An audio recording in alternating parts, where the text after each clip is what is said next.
السلام علیکم ویورز، شروع کرتے ہیں ایپیسوڈ نمبر 22۔ وفا آ گئی؟ پریشا نے جمشید کی طرف دیکھ کر پوچھا۔ وہ کچھ کہتا حاکم علی بول پڑے۔ بیٹی وہ میرے کمرے میں ہے، کہہ رہی ہے طبیعت باری سی ہے۔ اب یہاں کوئی عورت تو ہے نہیں، جاؤ تم بات کر لو بہو سے، پوچھو سب ٹھیک تو ہے نا؟ حاکم علی کہتا اس کو ساتھ چلتا آیا۔ پریشا دلدار کی طرف اشارہ کر کے اندر داخل ہو گئی۔ واہ، دلہن یہاں ہے اور ہم کب سے تلاش کر رہے ہیں، پریشا نے مسکرا کر کہا، مگر جو ہی آگے بڑھی وفا کی آنکھیں تر تھیں۔ وہ کچھ نہ سمجھ پائی۔ وفا کیا ہوا ہے، سب ٹھیک ہے؟ کیا ہوا؟ پریشا فوری اس کے پاس گئی۔ وفا نے اٹھ کر اس کو گلے سے لگا لیا۔ پریشا، وفا نے روتے ہوئے اس کو ساری بات بتا دی اور دیر تک اس کے گلے لگی رہی۔ وفا یہاں بیٹھو، ہو سکتا ہے یہ کوئی پلان ہو، تم بتا رہی ہو شمائل تمہاری دوست رہی ہے اور وہ پہلے سے جمشید کو تار رہی ہے، ہو سکتا ہے اس کا کوئی پلان ہو الگ کرنے کا۔ تم پریشان مت ہو، میں دلدار سے کہتی ہوں، ان کی بہت واقفیت ہے، وہ پتہ چلا لیں گے۔ پریشا دیر تک اس کو نارمل کرتی رہی۔ میں شک نہیں کر رہی، مگر اس سے جمشید کا امیج بہت خراب ہوگا، مجھے اس کا ڈر ہے۔ وہ بہت مشکل سے ایک نارمل لائف پر آیا ہے، میں اس کو کھو نہیں سکتی۔ وفا نے رو کر کہا۔ وہ دونوں اتنی دیر سے اندر تھی، جمشید بھی اب فکر مند تھا، سو وہ بھی اندر آ گیا۔ اس کو دیکھ کر وفا چپ ہو گئی۔ وفا باہر سا ویٹ۔ جمشید اندر آیا ہی تھا کہ اس کو دیکھ کر وہاں ہی رک گیا۔ کیا ہوا ہے وفا، رو کیوں رہی ہو؟ جمشید آگے آیا اور دونوں سے پوچھنے لگا۔ وہ اپنی ڈیڈی کو مس کر رہی ہے، وہ کل ہی گئے ہیں نا واپس، ان کو کام تھا، پریشا نے بہانہ بنا دیا۔ تو اس میں رونے کی کیا بات، ابھی بات کر لو، میں کال کرتا ہوں، بلکہ ویڈیو کال کرتا ہوں، بات کر لو۔ جمشید نے ٹیشو سے اس کے آنسو صاف کیے، پھر فون نکال کر کان ملا دی اور اس کو تھما کر باہر جانے لگا۔ پلیز رو مت، جتنا دیر چاہو بات کر لو، کہو تو میں ابھی لے جاتا ہوں امریکہ، مل آنا، مگر رو مت۔ پریشا پلیز اس کو واپس تیار کر کے لے آؤ، باہر سب ویٹ کر رہے ہیں لوگ، جمشید نے پیار سے کہا اور چلا گیا۔ وفا، وہ تم سے بہت پیار کرتا ہے، تمہیں دھوکہ نہیں دے گا، تم ابھی بھول جاؤ ان فوٹوگرافس کو، آج ولیمہ ہے تمہارا، چلو باہر بہت لوگ ہیں۔ پریشا اس کو تیار کر کے باہر لے آئی۔ جمشید بھی جان گیا تھا کہ بات کچھ اور ہے، پر چھپ رہا۔ ولیمہ رات دیر تک ختم ہوا اور سب فارغ ہو کر اپنے کمرے میں آ گئے۔ مہمان جا چکے تھے، سب اچھے سے ہو گیا۔ وفا صوفے پر بیٹھی کال پر بات کر رہی تھی۔ جمشید دیکھ رہا تھا وہ اس کو اگنور کر رہی ہے، پھر مسکرا کر بات چلا گیا۔ فریش ہو کر باہر آیا، وہ ویسے ہی بیٹھی تھی۔ مجھ سے کچھ ہوا ہے، مجھ سے ناراض ہو؟ وہ پاس آ کر بیٹھ گیا، اس کا ہاتھ پکڑ کر۔ نہیں، خود سے ہوں، جواب فوری آیا۔ کیوں؟ جمشید نے اس کا ہاتھ ہونٹوں سے لگایا۔ وفا نے ہاتھ کھینچ لیا۔ میرا سر درد ہے، میں شاور لے لوں؟ وہ اٹھ کر بات پہ گھس گئی۔ کیا ہوا ہے آخر، کیوں گجی سی ہے؟ جمشید خود سے بات کرتا بیٹھ پر بیٹھ گیا۔ فون کی بیل ہوئی، اس نے نمبر دیکھا، انجان تھا، کال بند کر دی۔ پھر کچھ منٹ بعد پھر سے کال آ گئی، اس بار اس نے ریسیو کر لی۔ دوسری جانب شور تھا، کوئی لڑکی رو رہی تھی اور پیچھے لڑکوں کا کوئی گروپ تھا۔ ہیلو، کون بات کر رہی ہیں؟ جمشید کھڑا ہو گیا، دوسری طرف سے نہ جانے کیا بتایا گیا، وہ اٹھ کھڑا ہوا۔ اسماعیل، جمشید نے نام لیا تھا۔ پیچھے وفا کھڑی تھی، وہ پٹی نظروں سے دیکھ رہی تھی اور سن رہی تھی۔ میں آ رہا ہوں، جمشید نے کہہ کر اپنی جیکٹ لی، پیچھے وفا کو دیکھا، اس کو بتایا۔ وفا، وہ اسماعیل کو کسی نے اغوا کر لیا ہے۔ ہاں تو تم کیوں بھاگ رہے ہو؟ پولیس کو بتا دو، کچھ جانے کی کیا ضرورت ہے؟ وفا نے چرچ سا کہا۔ وہ کچھ دیر اس کو دیکھتا رہا۔ وفا، وہ دوست ہے تمہاری اور میں بیوی ہوں تمہاری، سمجھ رہے ہو؟ وفا نے چیخ کر کہا۔ وہ حیران تھا۔ کیا مطلب، کیا کہنا چاہتی رہی ہو؟ کھل کر بتاؤ۔ جمشید غصے سے بڑھ گیا۔ کچھ نہیں، تم جاؤ جہاں جا رہے تھے، اپنی ولیمے کی نائٹ چھوڑ کر ایک انجان کو ملنے جاؤ۔ وفا کا یہ کہنا تھا کہ وہ جوش سے آیا اور اس کا بازو پکڑ کر اپنی طرف کیا۔ کیا پک رہا ہے تمہارے دماغ میں؟ بدلے میں وفا نے اسے غصے سے اپنے بیگ سے وہ سب فوٹوگرافس نکال کر اس پر اچھال دی۔ وہ بہت بری حالت میں تھا، بنا شرٹ کے وہ اسماعیل سے لپٹا ہوا تھا۔ وہ کچھ کس سین تھے جو تصویر میں تھے؟ جمشید ان کو دیکھ کر پھاڑنے لگا۔ تو یہ ہے وجہ، اگر تم مجھ سے زیادہ ان تصویروں پر یقین کر کے ان کو مان چکی ہو اور مجھ سے لا تعلق ہو رہی ہو تو میں کچھ نہیں کہوں گا۔ جمشید نے ان کو آگ لگا دی اور اپنی گن اٹھا کر جیکٹ میں رکھ لی۔ اپنا سچ یہ اپنے منہ سے بولے گی اور اس کے بعد ہمارے راستے الگ۔ بے یقینی سے تو رہا جا سکتا ہے، شک یا وہم سے نہیں، اور محبت میں یقین نہیں، کچھ نہیں۔ میرے لیے یہ رشتہ سب کچھ تھا، سب کچھ، اور تم مجھ پر۔ جمشید نے اپنا ہاتھ دیوار پر مارا اور کمرے سے نکل گیا۔ وفا سکتے میں تھی، آخر وہ کیا کہہ کر گیا تھا؟ وہ وہاں ہی گر گئی۔ جمشید نے رستے میں اپنے دوست کو کال کر دی تھی۔ گاڑی کو ٹریک کرتے وہ لوگ جمشید کا پیچھا کر رہے تھے اور امید کے مطابق وہ غازی کا علاقہ تھا۔ جمشید گاڑی سے اترا اور چلتا ہوا ویران ڈیرے کی طرف بڑھ گیا۔ وہاں اب روشنی ہو گئی۔ اسماعیل کا رونا اب ہنسی میں بدل گیا تھا۔ جمشید نارمل سا چلتا کمرے میں داخل ہوا اور جا کر کرسی پر بیٹھ گیا۔ بول غازی، کیا چاہتا ہے؟ اتنا ہی نامرد ہو گیا ہے کہ عورتوں کا سہارا لے رہا ہے؟ اوئی آواز نیچی، میرے اڈے میں مجھ سے بکواس؟ ابھی گولی مار دوں تو کام ختم ہو جانا، پر اس سے پہلے تجھے ایک لائیو شو تو دکھا دوں۔ غازی مکر و فریب میں ماہر تھا۔ شمائل کی طرف جاتا غازی جمشید کو سمجھ آ گیا تھا، پر شمائل انجان تھی۔ اس نے جا کر اس کو بالوں سے پکڑا اور زمین پر مارا۔ وہ پھٹی نظروں سے دیکھنے لگی۔ غازی، تم تو میرے ساتھ تھے، ہم نے جمشید کے لیے یہ پلان بنایا تھا نا، مجھے چھوڑ دو۔ وہ پیچھے ہوتی ہوئی بولی۔ ہاں، پر چڑیا تیرا گورا رنگ، تھوڑا مزہ ہمیں بھی لینے دے، پھر چلی جانا اس جمشید کے پاس، اگر تجھے رکھے تو۔ مزہ میرا، نام اس کا ہوگا۔ غازی نے کہکا لگا کر اس کی شرٹ پھاڑ دی۔ وہ روتے ہوئے مدد کے لیے پکارنے لگی۔ جمشید خاموشی سے نظریں جھکا کر بیٹھا رہا۔ تم سے مجھے ایسی امید نہ تھی۔ تمہیں کیا لگتا ہے میں جال میں پھنس جاؤں گا شمائل؟ میری بیوی کو میرے خلاف کر دو گی؟ اب دیکھو تم کس حال میں ہو، اور میں تمہارا کبھی بھی ہو نہیں سکتا۔ اب اپنے کیے کا پھل لو۔ جمشید اونچی آواز میں بولا۔ اس وقت ڈیرے میں بس وہ 3 لوگ تھے۔ جمشید نے بات کرتے کرتے بیگ سے گن نکال لی تھی اور فائر کیا، جو غازی کے پیر پر لگا۔ وہ ایک دم پیچھے گرا تھا۔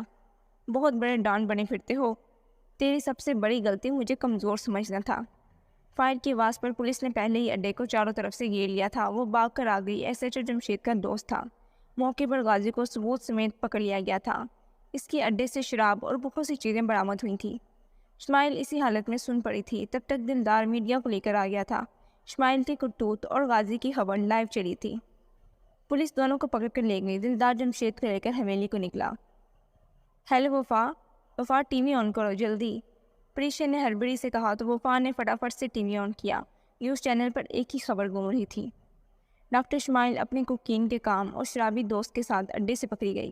حکومت نے ان کا لائسنس ضبط کر لیا اور غازی ڈان کو تعمر قید اور زنا کے کیس کا چارج لگاتے ہوئے موت کی اپیل کی ہے۔ غازی زنا کیس میں بہت سی لڑکیوں کا ڈی این اے میچ ہوا ہے۔ مجرم کو پھانسی کی سزا ہوگی۔ عوام کا یہی رد عمل ہے۔ بسمہ ملک، پاکستان نیوز، رہے ہر خبر سے باخبر۔ وفا کے چہرے پر گہری مسکان تھی، پر جمشید جو کہہ کر گیا تھا غصے میں، وہ اس کا سوچ کر رو رہی تھی۔ تھوڑی دیر بعد ہال میں شور کی آواز پر وہ باہر نکلی۔ باہر دلدار اور جمشید کے دوست تھے۔ وفا کو دیکھ کر سب خاموش ہو گئے۔ چلو اب یہ جنگ بھی جیت لو، بابی ناراض لگ رہی ہیں، دلدار نے اس کے کان میں کہا۔ وہ ہنس پڑا۔ یار، ان بیویوں سے بچ پانا مشکل ہے، وہ ہنس کر بولا تو دلدار کا بھی فون بچ پڑا۔ پریشے کی کال دیکھ کر وہ دونوں واپس کہکا لگا کر ہنس پڑے۔ وقار دلدار کے ساتھ چلا گیا اور جمشید چلتا وفا کے پاس آ گیا۔ سامان باندھا نہیں ابھی تک، وہ کہہ کر اندر اپنے روم میں چلا گیا۔ وفا پیچھے آ گئی۔ کیوں؟ مجھے کہیں نہیں جانا۔ جمشید، کیا ہے؟ میں نے شک نہیں کیا تھا۔ وہ رونے سے صورت بنا کر اس کے سامنے بیٹھ گئی۔ سامان باندھ دو، سیٹ ہو گئی ہے کل کی، امریکہ جا رہی ہو تم، جمشید نے ہولے سے کہا اور اپنے کپڑے نکالنے لگا۔ تم مجھے جانے کا کہہ رہی ہو، چھوڑ رہے ہو؟ تم ایسا کرو گی اب؟ وفا نے اب رونا شروع کر دیا تھا۔ جمشید کو ہنسی آ گئی۔ وہ اپنی ٹی شرٹ چھوڑ کر اس کے پاس آ کر بیٹھ گیا۔ جس گاڑی میں تم گئی تھی اس کی سکرین میں کیمرے لگے ہیں، اور وہ میری گاڑی تھی، جمشید نے پیار سے اس کا ہاتھ تھام کر کہا۔ وفا شوق رہ گئی۔ تو تم کو؟ ہاں، مجھے سب پتا تھا، تمہاری پیچھے سے بات بھی سن لی تھی۔ میری گاڑی کا کنٹرول میرے موبائل سے ہے، سارا ڈاٹا شو ہو جاتا ہے۔ تمہیں کیا لگا تھا ان حالات میں جب 2 بار تم پر حملہ ہوا ہے میں ایسے جانے دوں گا؟ رات ہی میں نے گاڑی اوکے کر دی تھی میڈم۔ وفا سب سن کر اس کا منہ دیکھتی رہ گئی۔ تو جب پتا تھا پھر جاتے وقت مجھے؟ ڈاکٹر نے جی، کیونکہ اس پیکٹ پر وائس چپ لگی تھی، اور مجھے پتا تھا رات کے اس وقت ڈیرے پر بس غازی ہوگا، اسی لیے کہا تاکہ وہ سمجھے کہ میں اکیلا آ رہا ہوں۔ میں نے تو نکل سے ہی پولیس کو بتایا تھا۔ ایک ایک سچ سن کر وفا کا رونا بند ہو گیا تھا۔ وہ جمشید کے پاس ہو گئی تھی۔ تو وہ تصویریں؟ اس کے سینے پر سر لگا کر وفا نے مین بات پوچھی۔ جمشید ہنس پڑا۔ وفا، وہ سب کمپیوٹر کی بنی تھی، سب جھوٹی تھی۔ شادی کے اس 1 ہفتے میں تمہیں چھوڑ کر میں کہیں گیا ہوں؟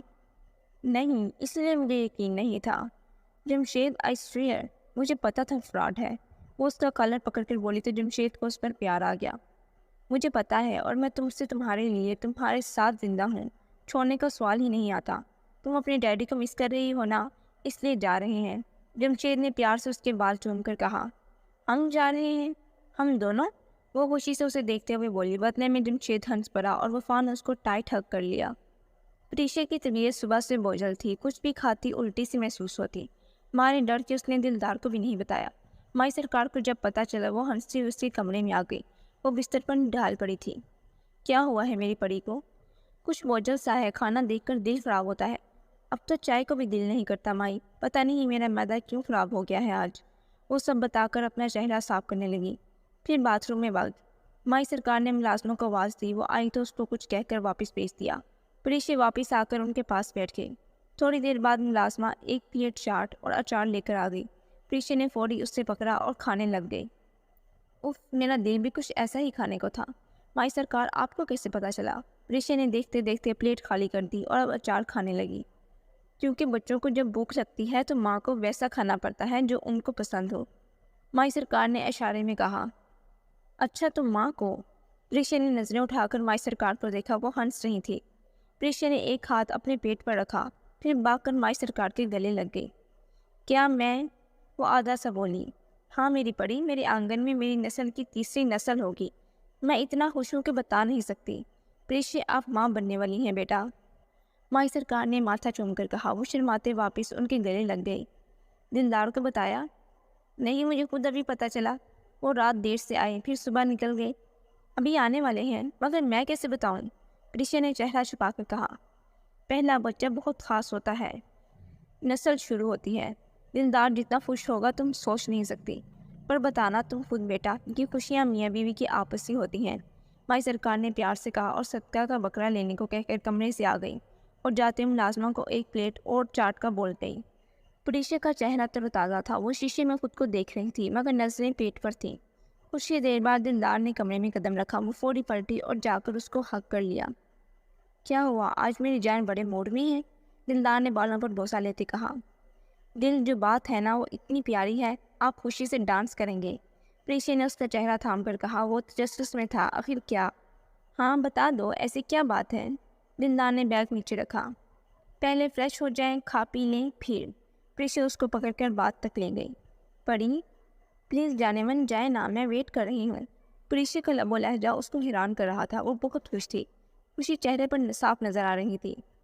میں ابھی شاور لے کر آتا ہوں، کھانا میں کھا کر آیا ہوں، بس آیا، دلدار کہہ کر باتھ روم میں گھس گیا۔ پریشا نے جلدی سے جو ہاتھ آیا اس سے کمرے میں تھوڑی بہت سجاوٹ کر لی۔ مالی جو کہ گھر ہی ہوتا تھا کہہ کر پھول منگوا لے لان سے، اور خود بھی ہلکا سا تیار ہو گئی۔ پریشا کے پاس تیاری کرنے کو وقت بہت کم تھا، اگر بازار جاتی تو دلدار کو پتہ چل جانا تھا، سو اس نے مائی سرکار کی مدد سے دلدار کے ہی ننھے سے جوتے بہت ہی پیار سے ایک ڈبے میں پیک کر لیے، اور کمرے میں تازہ پھولوں سے سجاوٹ وہ کر چکی تھی۔ کمرے میں مسلسل چہل قدمی سے وہ تھک کر صوفے پر بیٹھ گئی۔ کمرے کا دروازہ کھولنے پر وہ سیدھی ہو کر بیٹھ گئی تو سامنے دلدار کھڑا تھا۔ پریشے؟ دلدار اس کو وہاں سے ایسے بیٹھا دیکھ کر بولا۔ ہاں جی۔ وہ مسکرا کر کھڑی ہوئی۔ کوئی بات ہے؟ دلدار مزید پاس آ گیا۔ جانم بات تو ہے، بہت بڑی بات ہے، پر پتہ آپ کو خود کرنا ہوگا اس بات کا۔ پریشے چل کر بیٹھ کے دائیں جانب بیٹھ گئی۔ پری یار کیا ہے؟ دلدار اس کے سامنے پیروں کے بل بیٹھ گیا۔ اس کے ہاتھوں کو پکڑے وہ اس کی آنکھیں دیکھ رہا تھا جو چمک رہی تھی۔ دلدار، اگر میں آپ کو کہوں کہ آپ بہت بیزی ہونے والے ہو تو؟ پریشے کی آواز میں خوشی جھلک رہی تھی۔ پریشے ایسا کچھ نہیں ہونے والا، دلدار گرج کر بولا اور اس کے برابر بیٹھ گیا۔ اچھا، آپ کے لیے کچھ ہے، آپ کے تکیے کے پاس ہے، دیکھ لیں، میں فریش ہو جاتی ہوں۔ پریشے اشارہ کر کے خود الماری کھولے کھڑی ہو گئی، پھر ایک لان کا جوڑا نکال کر باتھ میں چلی گئی۔ دلدار اس کو دیکھ رہا تھا، آخر ایسا کیا ہے؟ اس نے ہاتھ بڑھا کر تکیے کے پاس دیکھا، ایک بکے اور ساتھ ایک ڈبہ تھا جو بہت پیار سے لال گلاووں سے پیک کیا ہوا تھا۔ دلدار نے ڈبہ اٹھایا اور اس کو کھولنے لگا۔ پریشا اس کو چھپ کر دیکھ رہی تھی۔ دلدار نے 1 منٹ میں اس کو کھول لیا۔ یہ کیا، جوتے اور کپڑے؟ یہ تو میرے ہیں پریشے بات سنو یار، یہ تو بہت چھوٹے کپڑے۔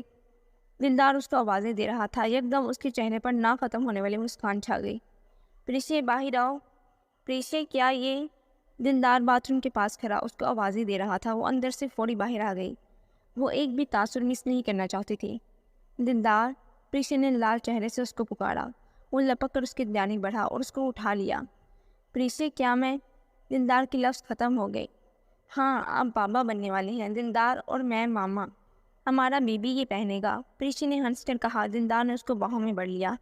اور پریشے، میں بتا نہیں سکتا یار، میں کتنا خوش ہوں، تم نے مجھے وہ خبر دی ہے کہ جواب میں میرے پاس ایسا کچھ نہیں جو اس خوشخبری کے برابر ہو۔